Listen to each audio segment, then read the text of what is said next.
Assalamualaikum warahmatullahi wabarakatuh. Halo teman-teman semuanya.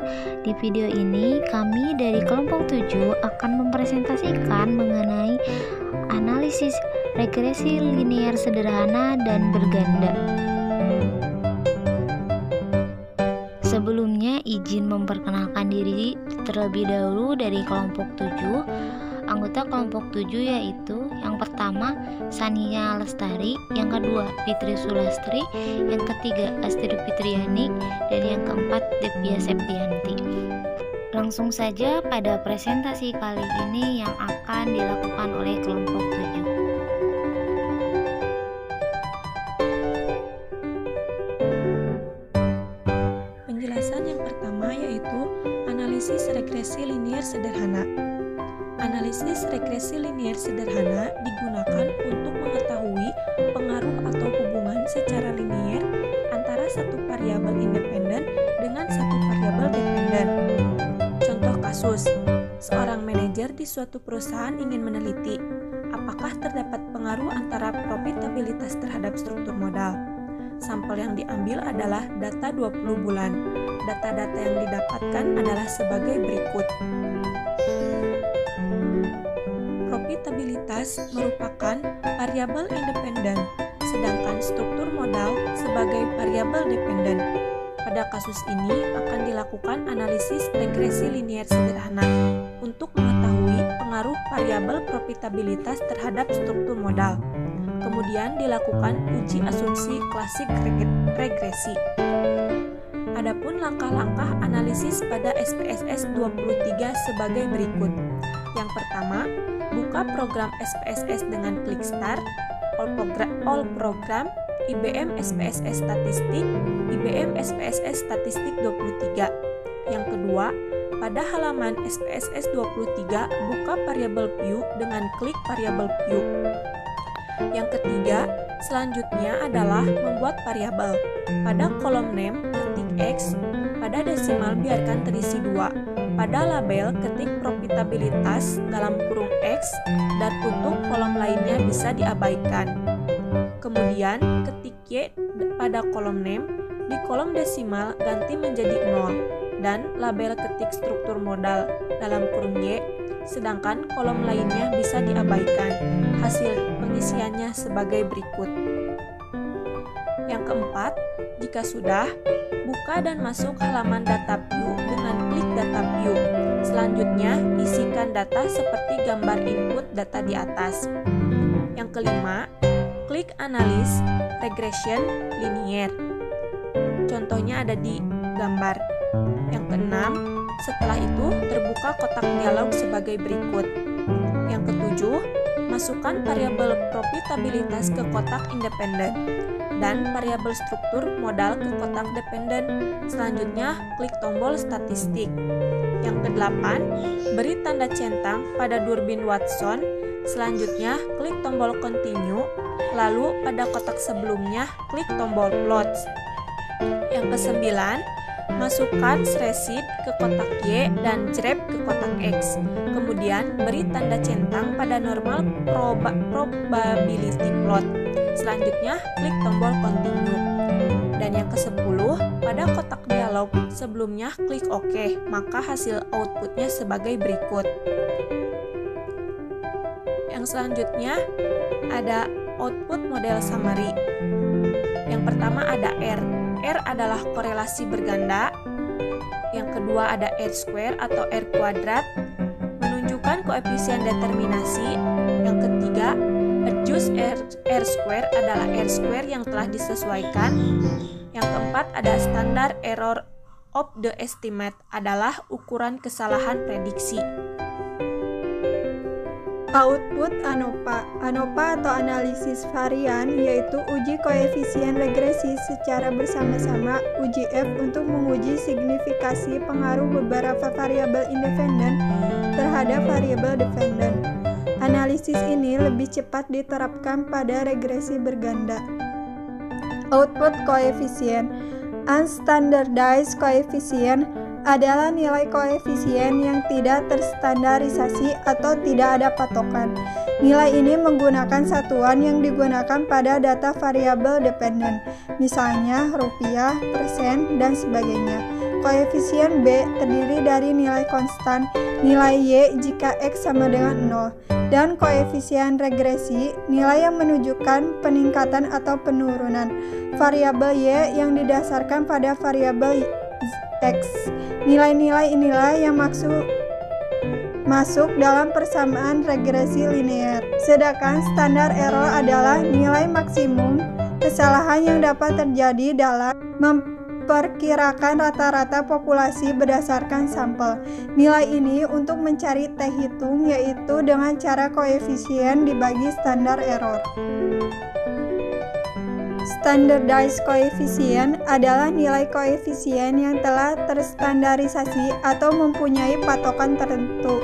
Jika nilai koefisien beta semakin mendekati 0, maka hubungan antara variabel X dan Y semakin tidak kuat. T hitung adalah pengujian signifikasi untuk mengetahui pengaruh variabel X dengan Y, apakah berpengaruh signifikan atau tidak. Untuk mengetahui hasil signifikasi atau tidak, angka T hitung akan dibandingkan dengan T tabel. Signifikansi adalah besarnya probabilitas atau peluang untuk memperoleh kesalahan dalam mengambil keputusan. Jika penguji menggunakan tingkat signifikasi 0,05, artinya peluang memperoleh kesalahan maksimal adalah 5%. Dengan kata lain, bahwa 95% keputusan sudah dianggap benar. Persamaan regresi untuk regresi linear sederhana sebagai berikut. Y topi sama dengan A tambah BX. Keterangan Y topi sama dengan nilai prediksi variabel dependen. A sama dengan konstanta yaitu nilai Y topi jika X sama dengan 0. B. Koefisien regresi yaitu nilai peningkatan atau penurunan variabel Y topi yang didasarkan variabel X. X variabel independen. Nilai-nilai pada output kemudian dimasukkan ke dalam persamaan regresi sebagai berikut. Y topi sama dengan 0,171 ditambah 0,504x. Arti dari angka-angka ini adalah sebagai berikut. Nilai konstanta A adalah 0,171. Nilai konsta A adalah 0,171. Ini dapat diartikan jika profitabilitas nilainya adalah 0, maka struktur modal bernilai 0,171. Nilai koefisien regresi variabel profitabilitas B bernilai positif yaitu 0,504. Ini dapat diartikan bahwa setiap peningkatan profitabilitas sebesar satu satuan, maka struktur modal akan meningkat sebesar 0,504 satuan. Uji T. Uji T pada kasus ini digunakan untuk mengetahui apakah profitabilitas berpengaruh secara signifikan atau tidak terhadap struktur modal. Pengujian menggunakan tingkat signifikansi 0,05 dan 2 sisi. Langkah-langkah pengujiannya sebagai berikut. 1. Merumuskan hipotesis. H0, profitabilitas tidak berpengaruh terhadap struktur modal. H alternatif, profitabilitas berpengaruh terhadap struktur modal. 2. Menentukan T hitung dan signifikansi. Melalui output di atas diperoleh T hitung sebesar 3,836 dan signifikansi 0,001. 3. Menentukan T tabel. T tabel dapat dilihat pada tabel statistik pada signifikansi 0,05 per 2 sama dengan 0,025 dengan derajat kebebasan DF sama dengan N kurangi 2 atau 20 dikurangi 2 sama dengan 18. Hasil diperoleh untuk T tabel sebesar 2,101. Lihat pada lampiran T tabel. 4. Kriteria pengujian. Jika T tabel lebih T hitung atau T hitung kurang T tabel, maka H0 diterima. Jika T hitung kurang T tabel atau T hitung lebih T tabel, maka H0 ditolak. Berdasarkan signifikansi. Jika signifikansi lebih 0,05, maka H0 diterima. Jika signifikansi 0 kurang 0,05, maka H0 ditolak. 6. Membuat kesimpulan. Nilai T hitung lebih T tabel 3,836 lebih 2,101 dan signifikansi kurang 0,05 atau 0,001 kurang 0,05, maka H0 ditolak. Jadi dapat disimpulkan bahwa profitabilitas berpengaruh terhadap struktur modal.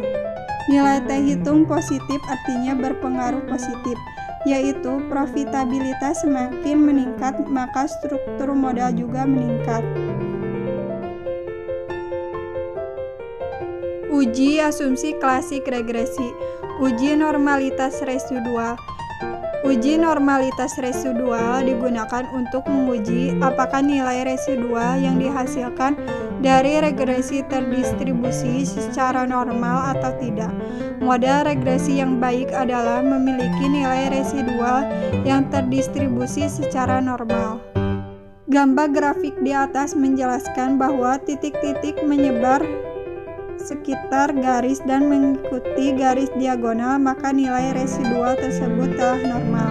Uji heteroskedastisitas adalah varian residual yang tidak sama pada semua pengamatan di dalam model regresi.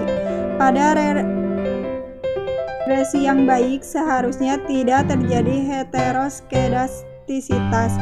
Dasar kriteria dalam pengambilan keputusan yaitu: 1. Jika terdapat pola tertentu seperti titik-titik yang membentuk pola yang teratur atau bergelombang, melebar, kemudian menyempit, maka terjadi heteroskedastisitas. 2. Jika tidak ada pola yang jelas seperti titik-titik menyebar di atas dan di bawah angka 0 pada sumbu Y, maka tidak terjadi heteroskedastisitas. Dari output di atas dapat diketahui bahwa titik-titik menyebar di atas dan di bawah angka 0 pada sumbu Y, disimpulkan bahwa tidak terjadi heteroskedastisitas dalam model regresi. Untuk yang selanjutnya, ada analisis regresi linear berganda.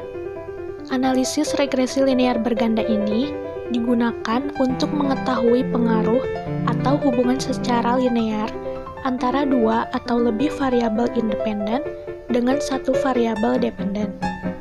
Perbedaan dengan regresi linear sederhana, yaitu regresi linear sederhana hanya menggunakan satu variabel independen dalam satu model regresi, sedangkan regresi linear berganda menggunakan dua atau lebih variabel independen dalam satu model regresi. Nah, untuk contoh kasus ini yaitu seorang manajer suatu perusahaan melakukan penelitian tentang pengaruh profitabilitas dan aset tangibility terhadap struktur modal. Variabel profitabilitas dan aset tangibility sebagai variabel independen atau X1 dan X2, dan struktur modal sebagai variabel dependen atau Y. Data-data yang telah diperoleh bisa dilihat pada tabel berikut ini. Berikut ini akan dilakukan analisis regresi linear berganda untuk mengetahui pengaruh antara variabel X1 dan X2 terhadap Y dan dilakukan uji asumsi klasik regresi.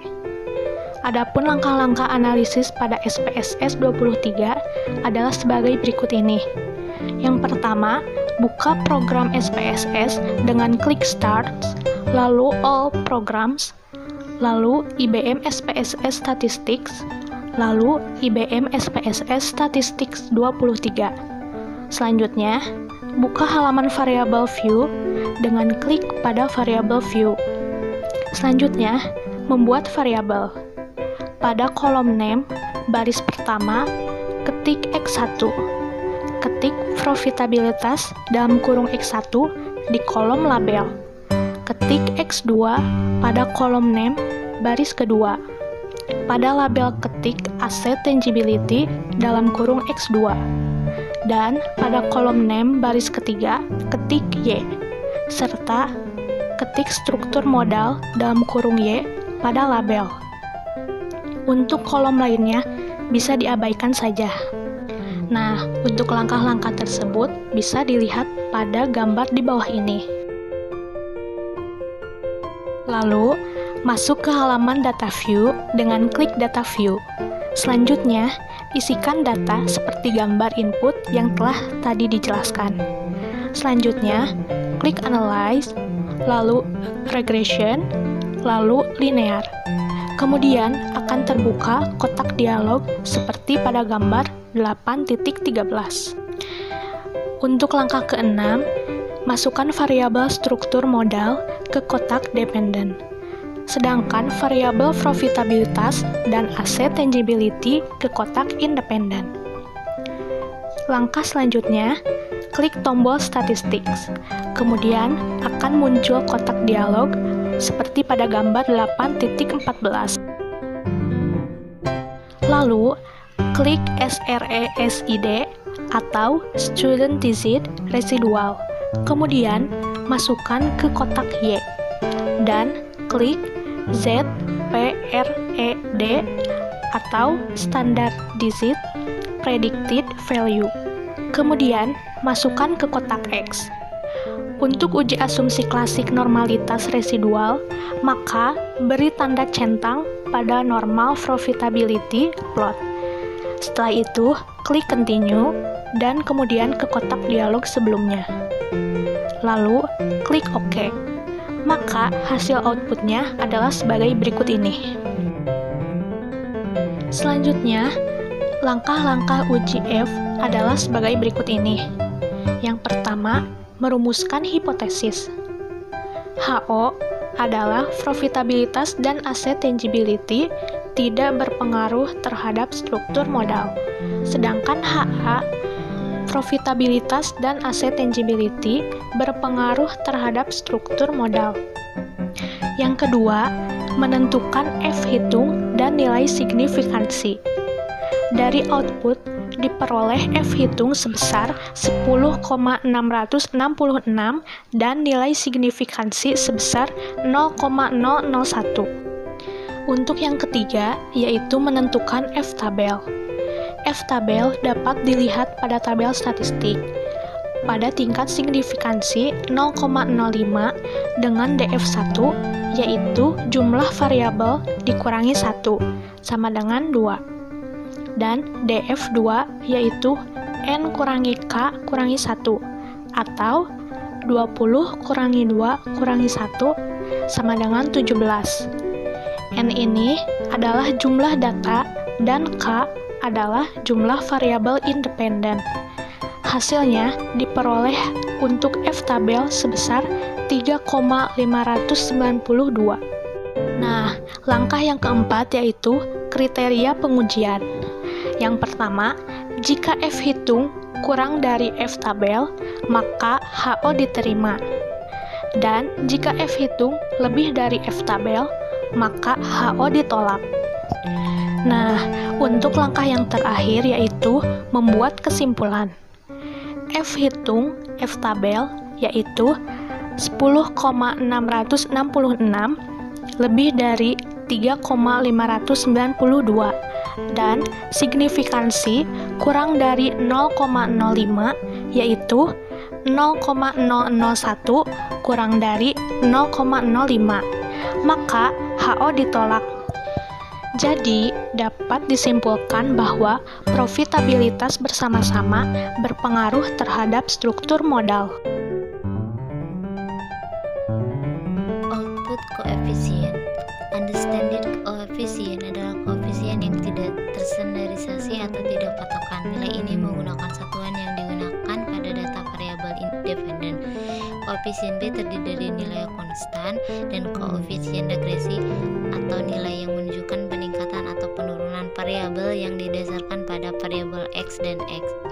Nilai ini yang masuk dalam persamaan regresi linear berganda, sedangkan standar error, nilai maksimum kesalahan yang dapat terjadi dalam memperkirakan rata-rata populasi berdasarkan sampel.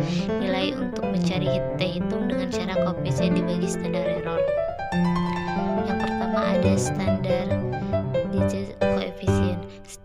Nilai koefisien yang telah terstandarisasi atau ada patokan tertentu. Nilai koefisien beta semakin mendekati 0, maka hubungan antara variabel X dengan Y semakin lemah.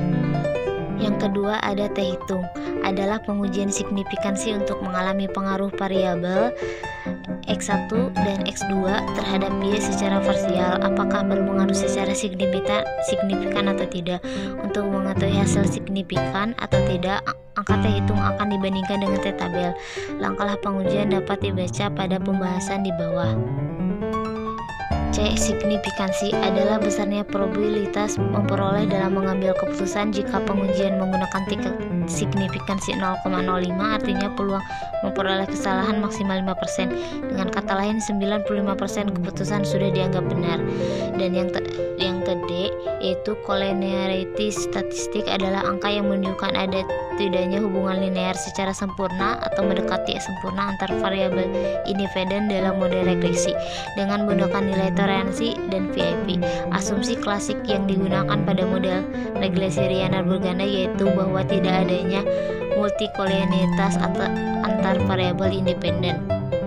Dan yang terakhir yaitu uji T. Uji T atau uji koefisien regresi secara parsial digunakan untuk mengetahui apakah secara parsial probabilitas aset tangibility berpengaruh secara signifikan atau tidak terhadap modal. Pengujian menggunakan tingkat signifikansi 0,02 dan 2 sisi. Langkah-langkah pengujian sebagai berikut. Pengujian koefisiensi variabel probabilitas. 1. Merumuskan hipotesis. HO, probabilitas secara parsial tidak berpengaruh terhadap struktur modal. HA, probabilitas secara parsial berpengaruh terhadap struktur modal. Nomor 2. Menentukan t-hitung dan nilai signifikansi. Dari output diperoleh t-hitung sebesar 3,006 dan signifikasi 0,007. 3. Menentukan tabel. T-tabel dapat dilihat pada tabel statistik pada signifikasi 0,05 dengan derajat kebebasan DF sama dengan N kurangi K kurangi 1 atau 20 kurangi 2 kurangi 1 ada sama dengan 17. Hasil diperoleh untuk T-tabel. Kriteria pengujian jika negatif T-tabel lebih dari T-tabel atau T-hitung kurang dari tabel maka HO diterima. Jika kurang T-hitung kurang dari T-tabel atau T-hitung lebih dari T-tabel maka HO ditolak. Selanjutnya membuat kesimpulan. Nilai T-hitung lebih dari T-tabel dan signifikasinya maka HO ditolak. Jika dapat disimpulkan bahwa probabilitas secara parsial berpengaruh terhadap struktur modal. Nilai T-hitung positif artinya berpengaruh positif, yaitu jika probabilitas meningkat maka struktur modal juga akan meningkat. Pengujian koefisiensi variabel struktur modal atau B2. 1. Merumuskan hipotesis. HO, struktur modal secara parsial tidak berpengaruh terhadap struktur modal. HA, struktur modal secara parsial berpengaruh terhadap struktur modal. 2. Menentukan T-hitung dan nilai signifikansi. Dari output diperoleh T-hitung sebesar 1,083 dan signifikansi 0,294. Nomor 3 yaitu menentukan T-tabel. T-tabel dilihat pada tabel statistik pada signifikansi 0,05 dengan derajat kebebasan DF sama dengan N dikurangi K dikurangi 1 atau 20 dikurangi 2 dikurangi 1 sama dengan 17. Hasil diperoleh untuk T-tabel sebesar 2,110. Nomor 4 yaitu kriteria pengujian. Jika tabel lebih dari T-tabel atau T-hitung kurang dari T-tabel maka HO diterima. Kedua yaitu jika T-tabel kurang dari T-tabel atau T-hitung lebih dari T-tabel maka HO ditolak. Nomor 5 berdasarkan signifikansi. Jika signifikansi lebih dari 0,05 maka HO diterima. Jika signifikansi kurang dari 0,05 maka HO ditolak. Membuat kesimpulan. Nilai T-hitung kurang dari T-tabel dan signifikansi 0,05 0,05 maka HO diterima, dan jadi dapat disimpulkan bahwa aset tangibility secara parsial tidak berpengaruh terhadap struktur modal.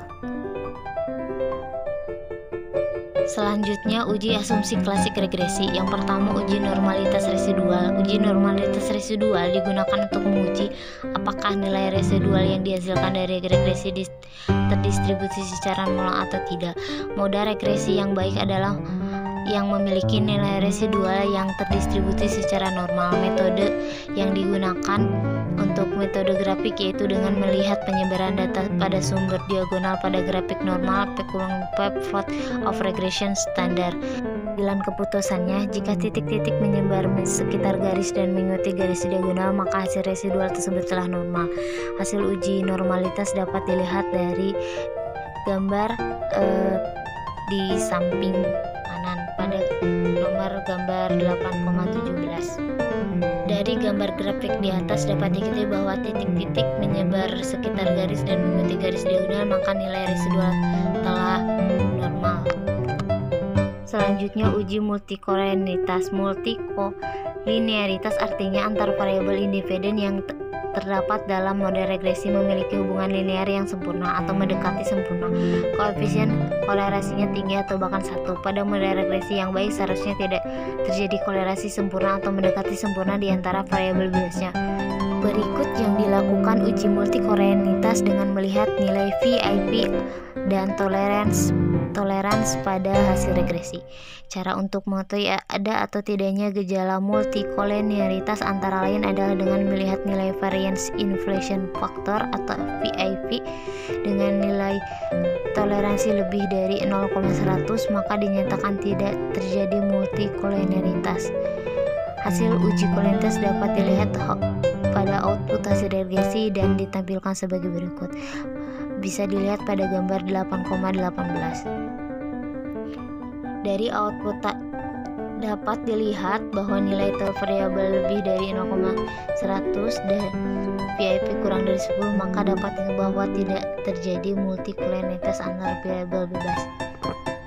Selanjutnya, uji autokorelasi. Autokorelasi merupakan kolerasi antara anggota observasi yang disusun menurut waktu atau tempat. Pada model regresi yang baik seharusnya tidak terjadi autokolerasi. Metode pengujian menggunakan uji Durbin-Watson atau DW test. Pengambilan keputusan pada uji Durbin-Watson adalah sebagai berikut.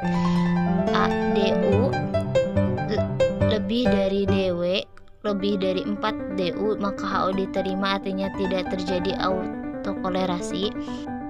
B. DW kurang dari DL atau DW lebih dari 4, DL, maka HO ditolak, artinya terjadi autokolerasi. Sedangkan C. DL kurang dari DW kurang dari DU atau 4 DU kurang dari DW kurang dari 4 DL, artinya tidak ada kepastian atau kesimpulan pasti. Nilai DW dari output diperoleh 1,140. Untuk nilai DL dan DU dapat dilihat dari DW pada tabel signifikansi 0,05 dengan N jumlah datanya 20 dan K jumlah variabelnya 2. Diperoleh nilai DL adalah 1,100 dan DU adalah 1,537. Jadi nilai 4 DU sama dengan 2,463 dan 4 DL 2900. Hasil uji autokorelasi dapat dilihat pada output hasil regresi dan ditampilkan pada gambar 8,19. Di atas dapat dilihat nilai Durbin-Watson sebesar 1,140. Hal ini berarti nilai pada daerah antara DL dan DU, maka tidak ada kesimpulan yang pasti. Selanjutnya, uji heteroditas adalah varian residual yang tidak sama pada semua pengamatan di dalam model regresi. Pada regresi yang baik seharusnya tidak terjadi heteroskaditas. Berikut ini yang dilakukan jika heteroskadisitas dengan metode grafik, yaitu dengan melihat pola titik-titik pada gambar regresi. Dari kriteria dalam pengambilan keputusan yaitu jika ada pola tertentu seperti titik-titik yang berbentuk suatu pola tertentu yang teratur bergelombang melebar kemudian menyempit, maka terjadi heteroskaditas. kedestisitas. Sedangkan nomor B, jika tidak ada pola yang jelas seperti titik-titik menyebar di atas dan di bawah angka 0 pada sumbunya, maka tidak terjadi heteroskodasitis. Lihat pada gambar 8,20 dari output dari yang dihasilkan bahwa titik-titik tidak membentuk pada pola yang jelas dan titik-titik menyebar di atas dan di bawah angka 0 pada sumbunya. Jadi dapat disimpulkan bahwa tidak ada identitas dalam model regresi. Sekian dari presentasi kami. Mohon maaf bila ada tutur kata yang kurang berkenan. Kami dari kelompok 7 pamit undur diri. Wassalamualaikum.